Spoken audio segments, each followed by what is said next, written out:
परम आदरणीय श्रोता बंधु, बड़ा ही आनंद आ रहा है। प्रत्येक कलाकार अपनी अपनी योग्यता का परिचय देते हुए चला जा रहा है। और जैसा कि विवेकी लोग लिखते हैं, मेरा भाई धर्मवीर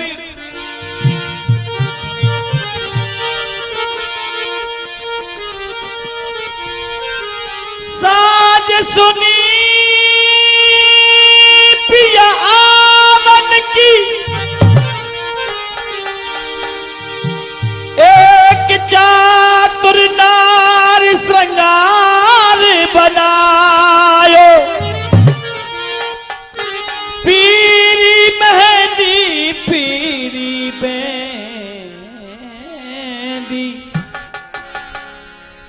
तो पीरोई हार गले लट आयो, पीरी भाई रे ने पीरे भाई बदला, और पिहू पिहू करत पपैया आयो, पिया की खातर पीरी भाई, पीरी फटी मेरो पियाना आयो। श्रोता आइएगा, चलते हैं सीधे प्रसंग की तरफ। प्रसंग याद दिला दूं आपको भाई धर्मवीर।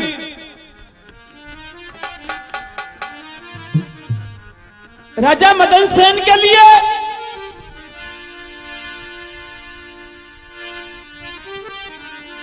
जो वनवास लगा था 12 वर्ष का, रानी चंद्रप्रभा सहित वनवास में आ गए। प्रभु की लीला बड़ी विचित्र है।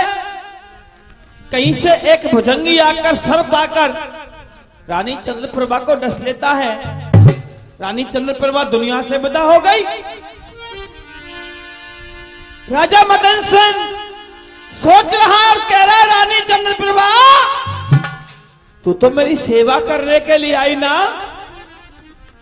ये क्या हो गया?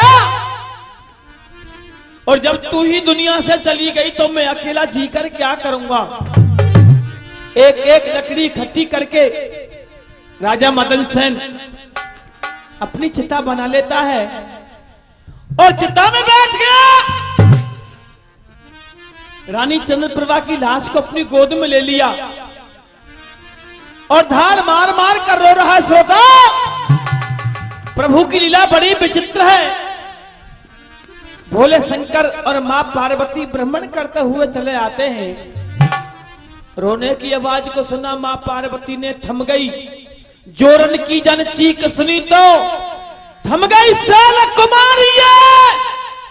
ध्यान उमा को गयो महाजा हुक उठे बड़े भारिये।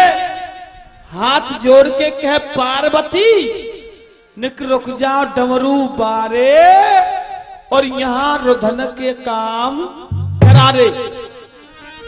मां पार्वती बोली भोले शंकर से, प्राणनाथ इस बियाबान जंगल में अचानक ये रोने की आवाज कहां से आई है? चलिए पता लगाते हैं। भोले बाबा बोले, संसार सागर है, कोई रोता है कोई हंसता है, हमें लेना देना क्या है? मां पार्वती ने कहा, हे भोलेनाथ, ये जो दुखिया रो रहा है ना, इसकी आवाज पहचानिए। दुखिया क्या कह रहा है? क्या कह रहा है सुनिए।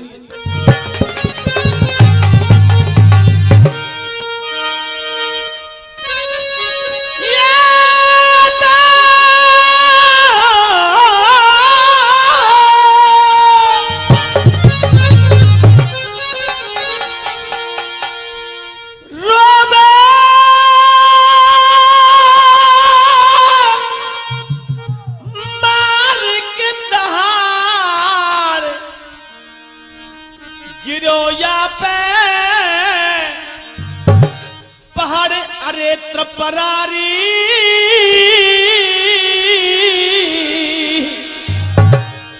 मुझे तो ऐसी लग रही या कि मर गई है घर बारी।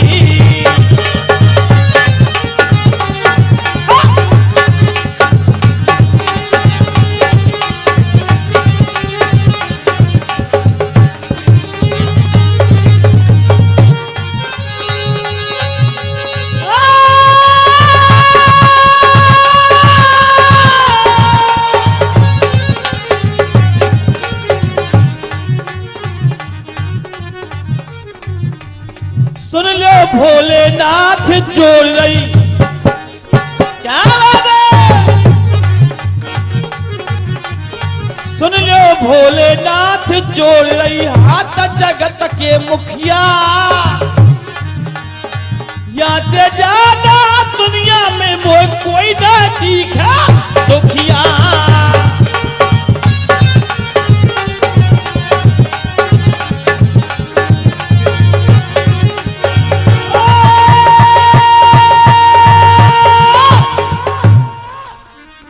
मां पार्वती बोली, प्राणनाथ ये जो दुखिया रो रहा है ना, मुझे तो ऐसा लगता है कहीं इसकी घरवाली तो खत्म नहीं हो गई है।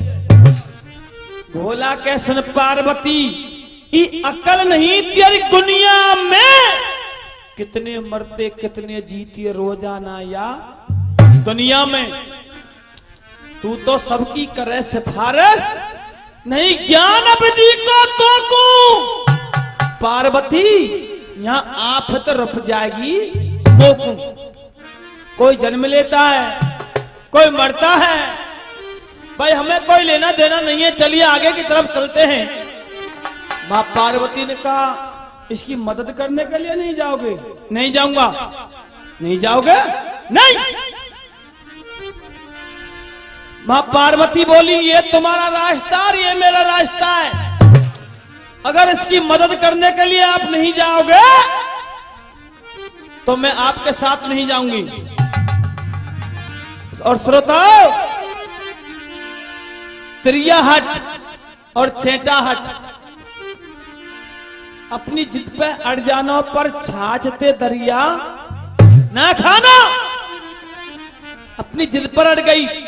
भोले बाबा बोले, भगवान, हे भगवान, अगर तू नहीं मानते तो चल, इसकी मदद करने के लिए चलते हैं। मन में खुशबई पार्वती, लियो भोला संग लेवाई है, और मैं पहुंच गई जहां मदन सेन ने अपनी चिता बनाई है। शंकर कहे, तू को है दुखिया, मुझे कष्ट बता दे सारो, यहां रुदन करे अते हारो। भोले बाबा बोले, राजा मदन सेन से, मूर्ख, तुझे हया नहीं आती, तुझे शर्म नहीं आती? इस अग्नि में जलकर तू अपने प्राणों की आहुति दे रहा, चिता से बाहर आ जा। राजा मदन सेन बोला, बाबा मैं चिता से बाहर नहीं आऊंगा। क्यों? सुनिए।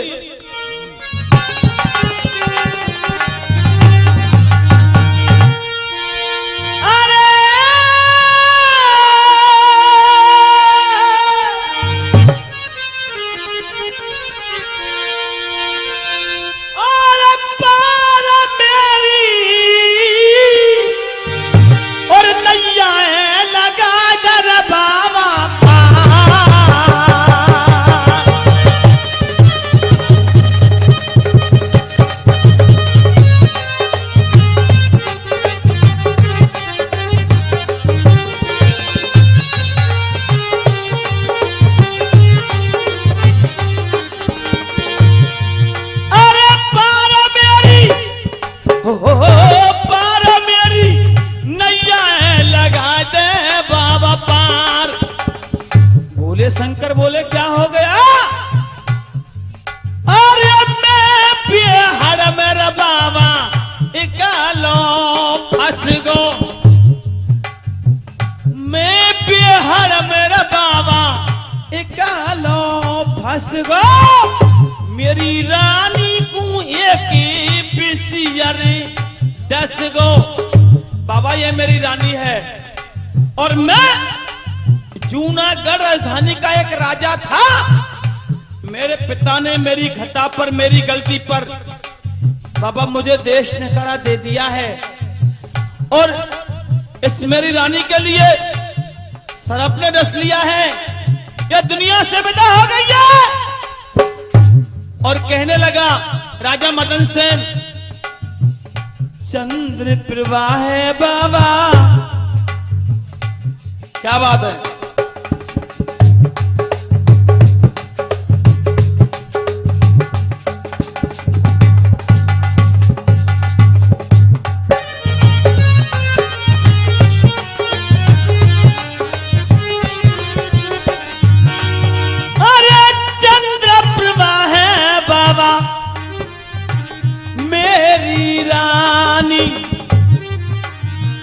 है गई यहाँ की खत्म कहानी। अरे नारम तू ऐसी तो मिले ना तू जीना।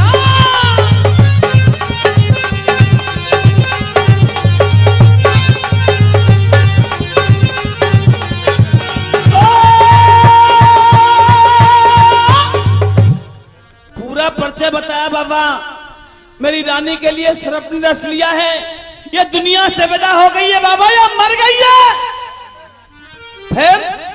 फिर क्या है, मैं भी इसके साथ अपने प्राणों का त्यागन कर रहा हूं। ऐसी रानी मेरे लिए और दूसरी कहीं नहीं मिलेगी। अच्छा हाँ, और बाबा तुम जिंदा कर दो ना मेरी रानी को। बोले बाबा, बोले जिंदा कराना चाहता है। हाँ, पहले ये बताओ तेरी रानी क्यों मर गई है? क्यों मर गई है बाबा, सुन ले।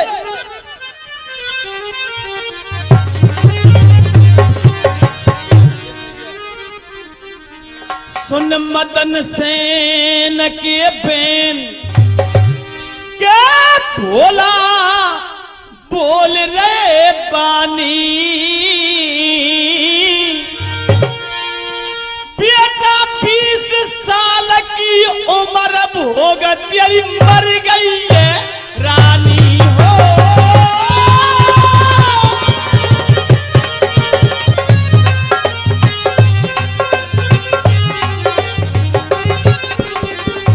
तेरी रानी की उम्र 20 वर्ष की थी राजा मदन सेन, वो अवधि पूरी हो गई है इसलिए ये मर गई है। और देख तेरी उम्र, मेरी उम्र बताओगे बाबा? हाँ, उम्र तेरी बेटा 70 की। अरे उम्र तेरी बेटा 70 की, 30 लई दिन भोगली कजाए मानो पत्थर की। तेरी उम्र 70 वर्ष की है, जिसमें से तूने 30 भोगली है और बचे कितने? 40। उम्र 40 बचे तेरे, उम्र 40 बचे तेरे। 20 को कर दे दान बचन, तू सत्मान मेरे। बराबर बराबर बराबर आयु है जाएगी, बराबर आयु है जाएगी। 20 को कर दे दान, करानी तेरी जिंदगी है जाएगी।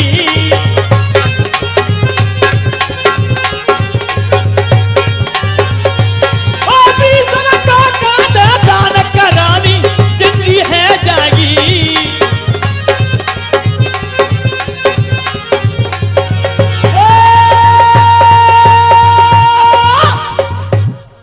अगर तू जिंदा कराना चाहता है बेटा, तो तेरे 40 वर्ष उम्र बकाया है, 20 वर्ष रानी को दे दे, तुम दोनों की उम्र बराबर हो जाएगी और तुम दोनों एक साथ मरोगे। हाँ, क्या कहा बाबा? बेटा तुम दोनों की उम्र बराबर हो जाएगी, 20 वर्ष रानी को दे दे। बाबा तैयार हूं अपनी उम्र देने के लिए।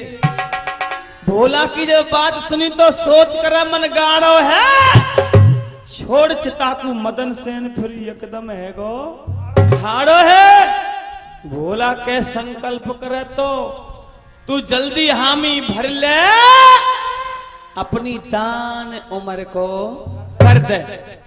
संकल्प करने के लिए तैयार है? हाँ बाबा तैयार हूं। एक बात और सुन ले। क्या बात है बाबा? सुन।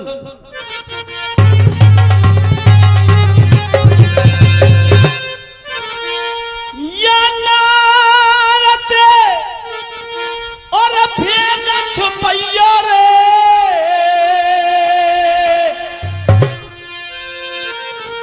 नारते लाला भेद छुपैया रे, कहीं ना ताली जल है मेरा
बेटा, इस बात को तू रानी को मत बताना कि तेरे लिए एक सर्प ने डस लिया और तू मर गई और भोले बाबा आए, उन्होंने मेरी आधी उम्र को तेरे लिए दिया।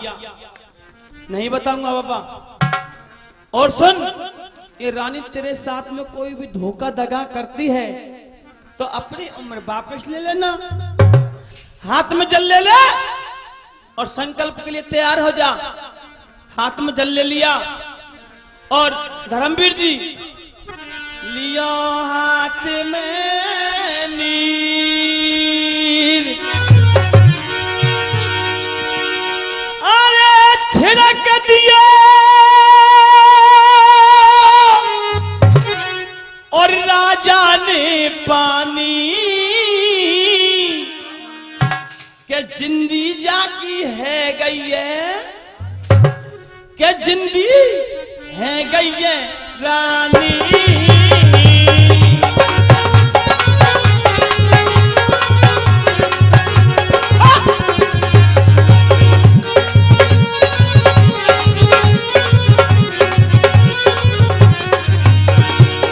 रानी जिंदा हो गई और खड़ी होकर बोली,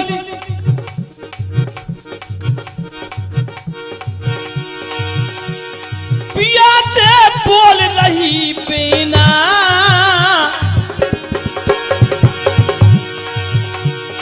अरे पियाते बोल रही बेना, मोए गहरी आ गई नींद, खुले ना मेरे दो नैना, मोए गहरी आ गई नींद।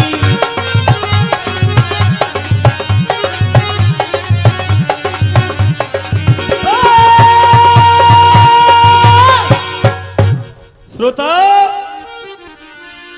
रानी जिंदी हो गई, भोले बाबा और मां पार्वती अंतर ध्यान हो गए और रानी चंद्र प्रभा को लेकर राजा मदन सेन आगे की तरफ जा रहा है। कई सरली लांग कुमार एक बियाबान में आयो है, एक कुटिया पीपर देख कुमार वहां आके सुस्ता है, नारी जाके संग परे दोपहरी जोर तेजा के सब मुरझागे अंग, नयो नवादो एक जोगी को छोरा पहले ते बैठो पाएगा। श्रोताओ, एक कुएं के घाट पर एक जोगी का लड़का बैठा है। धर्मवीर जी, राजा मदन सेन ने कहा, भाई जवान, हमारा गला चटका जा रहा है, सूखा जा रहा है, हमें प्यास लगी है, हमें थोड़ा सा पानी पिला दो भाई। इसके बराबर और कोई धर्म नहीं होता। जोगी के लड़के ने क्या किया, लेके लोटा डोर चल दिया। जो कुआ के तट आयो है, चंद्रप्रभा को देख जोगिया धीरे ते मुस्कायो है। हंस तो जोगी लग रहा अच्छा। फिर आप हंस गई रानी और आगे की सुनो कहानी। जोगी का लड़का रानी चंद्रप्रभा की तरफ देख करके थोड़ा सा मुस्कुरा गया। रानी चंद्रप्रभा कुछ अधिक मुस्कुरा गई, नैन से नैन मिल गए। और होता क्या है,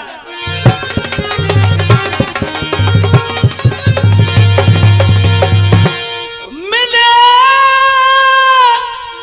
नैन से नैन भाई, बेचे न बिकल मन नारी। और वो जोगी बैठो मस्ती में, जाकी सूरत लग रही प्यारी। कह रहा मस्त जवान सुनो धर ध्यान तू भोरी भारी। जोगी का लड़का बोला, कह रहा मस्त जवान सुनो धर ध्यान तू भोरी भारी। या के संग में कब तक प्यारी डोल की मारी मारी।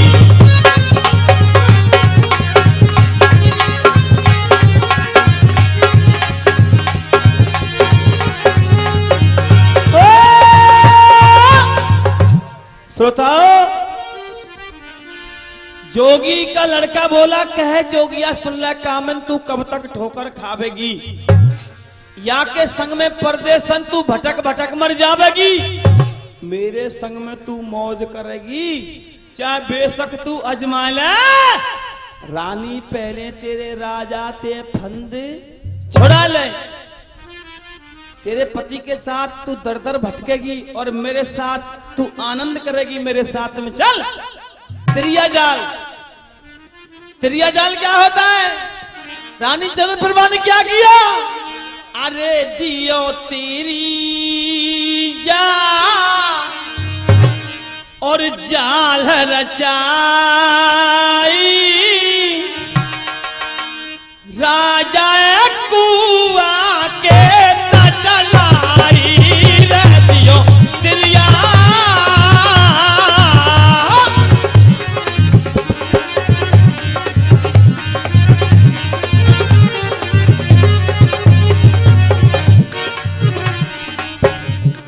भैया या ने करो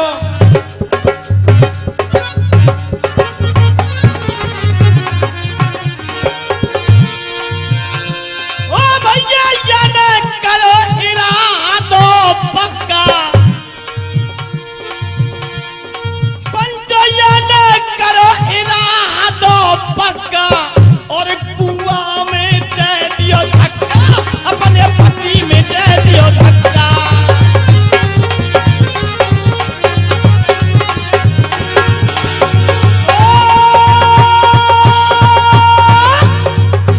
बताइए, रानी चंद्रप्रभा ने अपने पति मदन सेन के लिए कुएं में धकेल दिया और जोगी के लड़के के साथ में चली गई। चंद्रप्रभा को लेकर जोगी जामनगर में आयो है। नृत्य कला में रूपवती ने भारी नाम कमाया है। वही मशहूर जो नाचनहारी, या लोग देखवे आमे या पे भारी द्रव्य लुटामे। जोगी के लड़के के साथ में चली गई और नाचने गाने वाली हो गई। जोगी का लड़का ढोलक बजाता है और रानी चंद्रप्रभा जगह जगह पर मंच लगाकर नाचती है और गाती है। कथा ने मोड़ लिया क्या? अरे लसकर लेके माल बेचने और चारो एक बंजारो है। भाई कुआ पे ठहर गयो। कौन से कुआ पे? भाई कुआ पे ठहर गयो। जो प्यासत व्याकुल हारो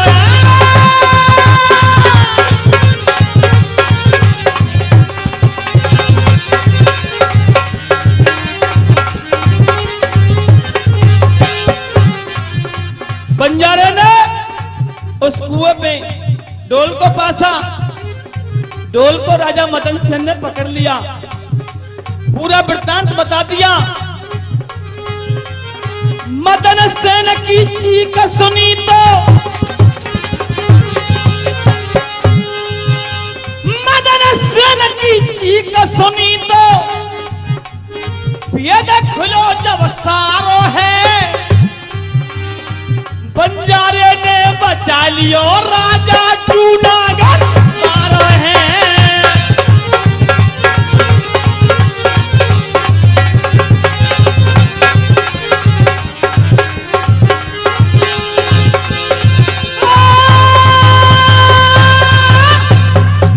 श्रोता, बंजारे ने राजा मदन सेन को कुएं से बाहर निकाल लिया।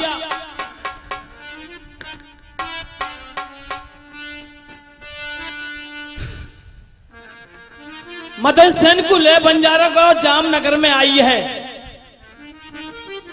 धन्ना सेठ की आड़त पे जाकू एक नौकरी पाइए। मदन सेन से खुशबू धन्ना लखिया की चतुराई जान लियो मुनीम बनाई। श्रोता, एक सेठ की आड़त पर अपने उदर की पूर्ति करने लगा राजा मदन सेन, मुनीम बन गया। बहुत समय हो गया। कुछ दिन बाद जोगी का लड़का और रानी चंद्रप्रभा उसी आड़त के सामने आ जाते हैं, अपना मंच लगा देते हैं। जोगी का लड़का ढोलक बजा रहा है, रानी चंद्रप्रभा नाच रही है और गा रही है। धर्मवीर जी, बहुत सारी भीड़ है। उस भीड़ में राजा मदन सेन भी खड़ा है।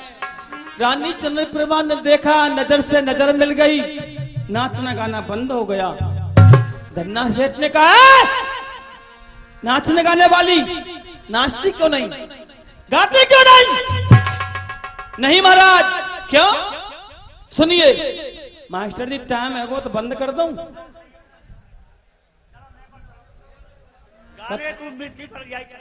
कथा समझ में आ रही है कि लंगोरिया घंटोली पे पहुंच जाऊं यहीं पे?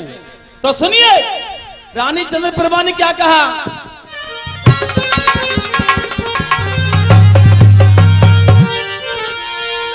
अरे चोर राजा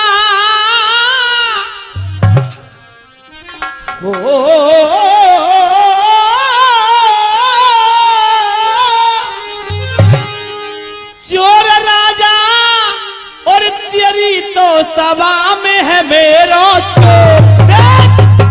चोर। चोर राजा तेरी तो सभा में है मेरा चोर।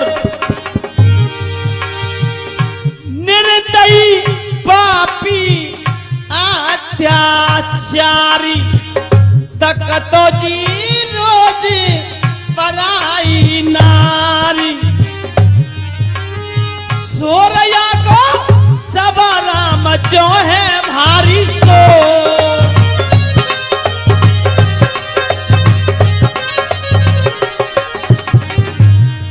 और राजा आए सूली, राजा आए सूली पहुंचाए दे, कह या फांसी लगवाए दे। अपने पति के लिए कह रही है रानी चंद्रप्रभा। तोरे मेरो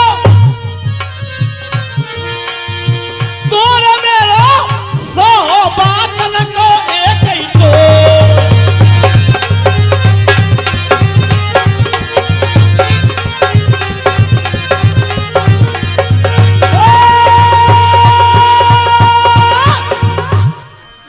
श्रोता,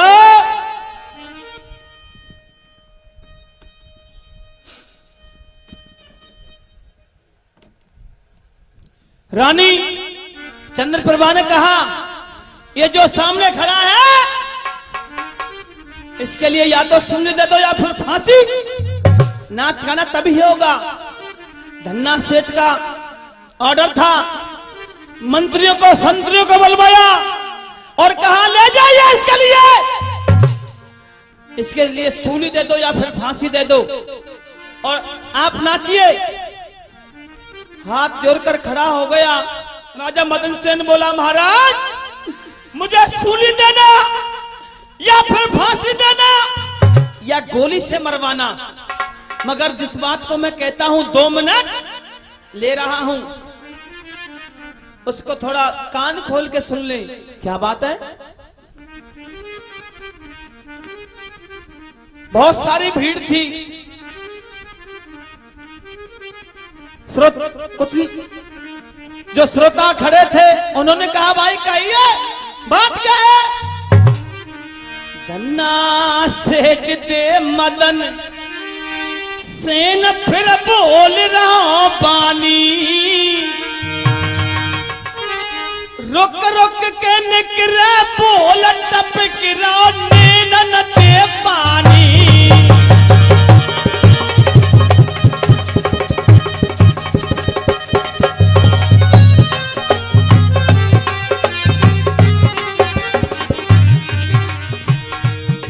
रुक रुक के निकरे बोल टपक रहा नैनन दे पानी। अपना परिचय दे रहा है। क्या? मेरी जूनागढ़ राजधानी, मेरी जूनागढ़ राजधानी, चंद्रगुप्त मेरा पिता, मेरी ये चंद्रप्रभा रानी। कथा समझ में ना आ रही का तो पीछे के शब्द क्यों ना बोल ले? रुपयान की ना कह रहा मैं तो शब्द बोल वे की कह रहा हूं। मैं तो 70 रुपयान पे सबर कर लूंगा, चिंता मत करो। पर निवेदन ये जिगड़ी की कथा सुन लो भैया जी। चंद्रगुप्त मेरा पिता, मेरी ये चंद्रप्रभा रानी, बेशक ये है मेरी नारी, या तो मत करियो इतबार निकल गई ये नागिना कारी। महाराज ये मेरी रानी है, इसका नाम चंद्रप्रभा है। श्रोताओ, रानी चंद्रप्रभा बोली, नहीं मैं इसकी रानी नहीं हूं, मेरा पति तो वह है जो ढोलक बजा रहा है। बताइए। और बोला राजा मदन सेन, महाराज आगे कुछ कहा नहीं जाता, आगे कहूंगा तो तुम्हारा कलेजा फट जाएगा। क्यों? छूट जाएंगे सुनत तिहारे छक्का, छूट जाए सुनत तिहारे छक्का, कुआं में आई डार दियो जन हाथन दे धक्का, बनो या को जोगी घर बारो, बनो या को जोगी घर बारो,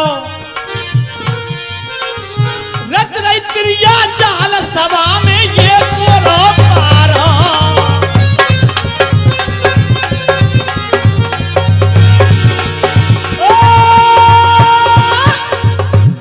पूरा वृत्तांत बता दिया। अभी गुरुजी मिनट 3 और लूंगा अगर इजाजत हो तो। नहीं 2 मिनट में है जाओ काम। वैसे तो कथा समापन की ओर है, तुमने तो कही कि जहां तक कथा उठाई है वहां तक शुरू करिए, फिर बाको एंड करवाओ तो जरूरी है।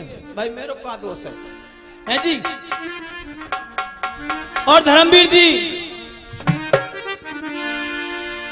रानी चंद्रप्रभा ने कह दिया ये मेरा पति नहीं है, मेरा पति तो ये है जो ढोलक बजा रहा है।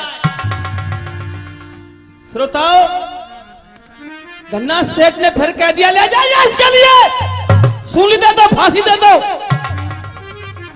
और भी कहा महाराज तुम्हें विश्वास नहीं होता। राजा मदन सेन ने कहा तुम्हें विश्वास नहीं होता?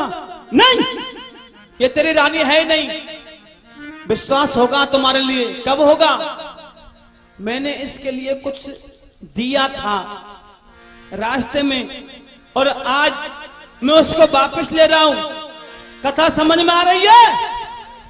कहा दियो और राजा ने बताइयो। क्या बात है, बहुत बहुत धन्यवाद। हाथ में फिर जल ले लिया, अरे छिड़क दिया और राजा ने पानी के एकदम मर गई है, एकदम मर गई है रानी।